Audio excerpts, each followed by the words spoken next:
Hi, this is Leigh Ambergy, stampwithleigh.com. I'm a Stampin' Up! Demonstrator in Mentor, Ohio, and thank you for joining me on today's video. Today I'm going to be showing you a stamp set from the new catalog, and it is the Thoughtful Journey. I thought I had, I had it right here. I don't. It is also part of a suite of material. It's found on page 47 in the new catalog. So this is all of the products. This is the stamp set, the dies. There are pearls, there is foil paper, and also this beautiful 6x6 designer series paper.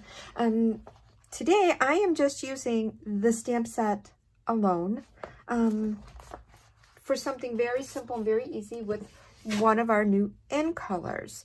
So this is the card, and it was made using the Shy Shamrock in color. That's the cardstock, the 6x6 designer series paper, and then this section here is, I wanted to mimic the leaf in here, and this was just stamped with Versamark ink with this stamp. Here is my thanks, and here are the little flowers, all from the Thoughtful Wishes stamp set. And I did this with white embossing powder. As of right now, Stampin' Up! Does not have any of the embossing powder in the catalog. They do hope to have that in the future. They sent a message out on that months ago, and I don't remember. And honestly, I didn't pay much attention because I had embossing powder. So it's like, yeah, okay. But if you don't have white embossing powder, you can use our white craft ink. Just make sure you heat set that or set it aside and let it dry. Also on this one, I used for the bling the Sequence Trio. But for today's card, we're doing the same basic concept as this, except we are using the Petunia Pop in color. And I just now noticed it kind of matches with my nails. But yeah, so this is what we're going to be using for today's card. So let me just sort of get this over here until I can get this sort of worked out in my head. And again, I wanted to mimic the leaves and the flowers in here. So this card it's very simple. It is very basic. I am just using my 2024-26 in color designer series paper. The key to this is basic white. It's what I'm going to mount all this on, is put your strip that's on the bottom, put that on first. That will be how you're going to be able to line up your other pieces of designer series paper. And I'm just eyeballing that. That looks that looks pretty centered. But yeah, but for this card, if you are watching this from my YouTube channel, in the description box below, there is a link that will take you to my blog, Stamp with Leigh, and all of the measurements for the material I've used, all of the products I have used, a listing of that is all available on my blog post. So we're just going to go ahead and keep assembling our pieces parts.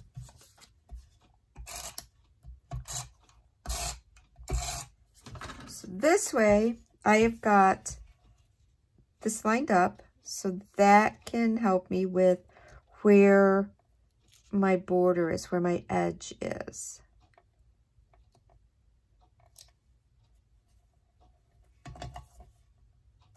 That's semi-straight. Let's do this one. In my world, there are no guarantees. Anything's going to be straight or centered. I just try my best. Okay, there we go.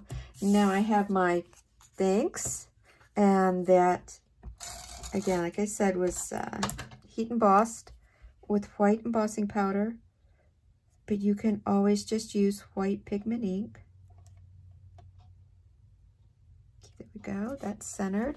And again, this was also the white embossing powder, and I popped it out with the Stylish Shapes dies. And I stamped first, did my heat embossing, and if you don't know, if you're going to die cut an image after you have heat embossed, let your embossing powder cool down. I mean, this is set, but it's still kind of, right after you do it, it's kind of warm. So if I were to put this through the plate and ran it through my Stampin' Cut emboss, this would have had a tendency to stick to that clear plate. So yeah, so just, you know, let it, if you're not aware of that, when you heat emboss and you want to die cut, let it sit, let it dry. So that, yeah, it's, because then it will kind of smudge and smear, and then you've got a plate to clean also. All right, so I've got my dimensionals on the back of there, which I should have done first, because now you've got to sit here and watch me pull the backings off of those dimensionals. My card base again, this is all the same color. It's the Petunia Pop. It is 5.5 by 8.5. I folded that in the middle, burnished with this bone folder. I'm going to add my adhesive.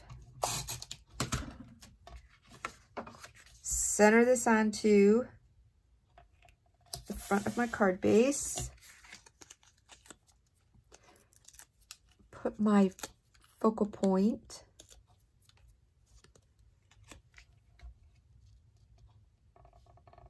Put that right there. And then on this one,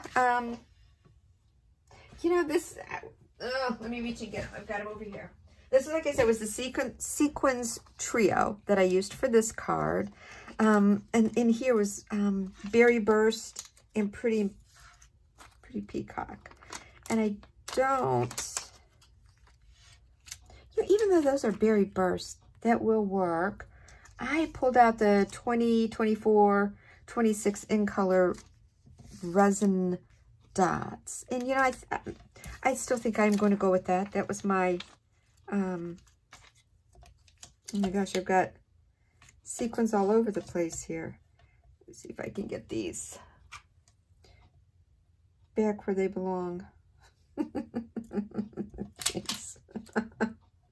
Oh my gosh, I got them everywhere. They're everywhere, they're everywhere.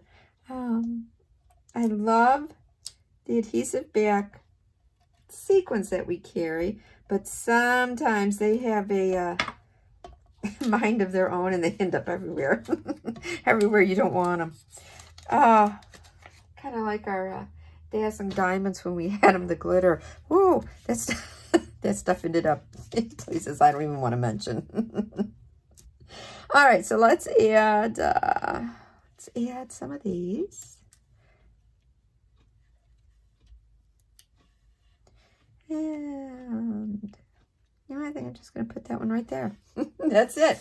So this is our, let me get these out of the way. This is my card for today, showing you a stamp set from a suite that's in the catalog, but also kind of taking that all those elements with that suite, just focusing on, like I said, the stamp set, and just kind of keeping it plain and simple, and showing off our designer series paper. And again, using the stamp with our Versamark, give me a tone on tone to kind of mimic, you know, the leaf pattern that's in here, and then my flowers with the stamp. So thank you so much for joining me today. I appreciate it. Have a wonderful day. Bye.